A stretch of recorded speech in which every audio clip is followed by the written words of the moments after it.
Hey everybody, Shane here. Hey, I've got some downtime right now. Can't work for various reasons, and thought I'd do something useful and try to reteach myself some programming skills. I used to be able to program a little bit, learned a lot in school about it, and then just never used it. So I came up with this. What is it? I've got two servos swinging at a random angle every 10 seconds. That random angle is going to be displayed on that display you see there. And then the servos are going to swing to that angle. So you get servo 1 going to 19 degrees, so 0, 90, 180, and then for this servo 0, 90, 180. So you see servo 1 is going to 63 degrees, servo 2 is going to 72 degrees. With the potentiometer, I'm able to adjust the delay speed on it, and I can slow it down to 0. And what that does is in between every degree of sweep, it puts a 0 millisecond delay in there. So essentially the servos are going full speed now. And we'll wait 10 seconds. I'll let you see another full speed sweep. It's a long 10 seconds when you're waiting for it. Okay, so that's the servos at full speed. And then I can put them at about half speed. And obviously if I wanted to in code, I could make the delays as long as I wanted to. And then one more at my full 30 millisecond sweep. It just seemed like anything over 30 milliseconds was waiting too long. Alright, so that's my slow sweep speed. And back to the fast.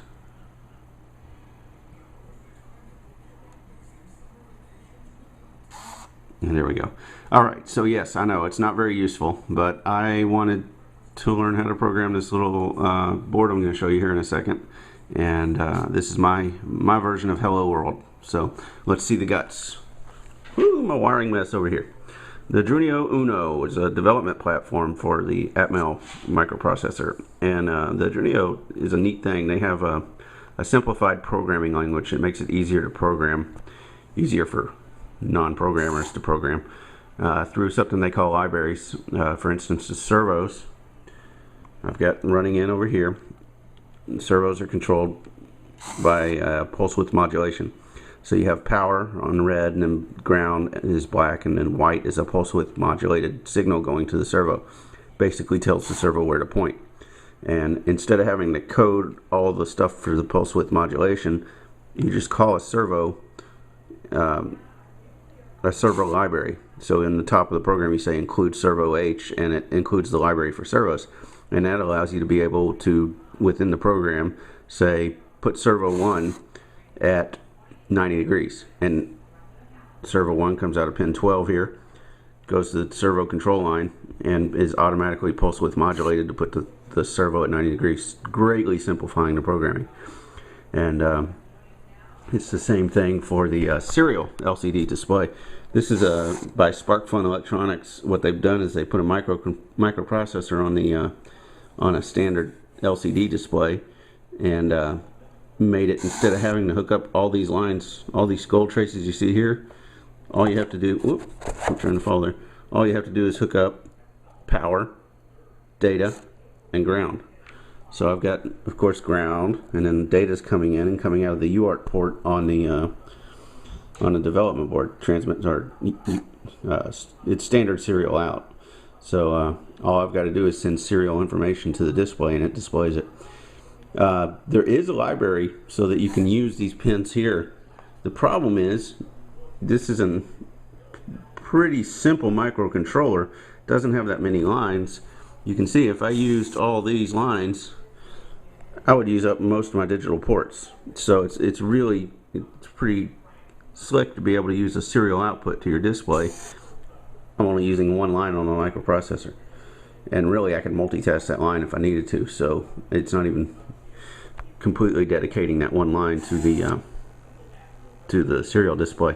One interesting thing I found on the serial stuff, there's a software serial library that would allow me to make any of these digital pins, and even the analog pins coming out of the microprocessor, in the software serial port.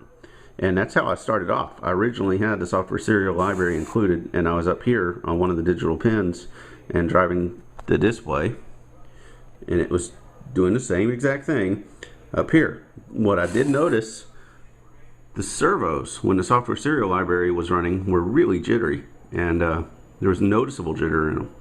especially when you're calling the function for like the speed pot. When I called the function, they would jitter while the function was being called. Not sure what was going on there. I suspect it was some kind of interrelation between the servo library and the software serial library. I don't know. So when I got done troubleshooting, I moved the serial display and changed all the code to use the built-in UART. That way I don't have to use a library. The microprocessor can control its own UART. It doesn't need a library to do it. So they got rid of the jitter. Why would I want to move it in the end? Well, one of the great things about the environment, the programming environment for the Arduino, is that the transmit port can go back to the PC. So while I'm troubleshooting software, I can download it to the microcontroller, start running it, and have lines of code in there that kick back variables and other stuff back to the computer so I can see what's going on inside the microprocessor. It's basically a debug procedure. And if I was running the display on the UART, then I wouldn't be able to debug. So in the end, I moved it there. While I was troubleshooting, I had it up on a software serial port. I like it on the UART because it's just, the function is much smoother. There's almost no jitter when I call the function for the displaying the delay and setting the delay. There's no jitter there at all. The servo library is perfect, and when you add the, like I said before, when you add the software library, the software serial library, it introduces that jitter. What else? I've got the pot coming in on a ribbon cable. It comes over here. There's only really 3 conductors being used. I just need some extra strength.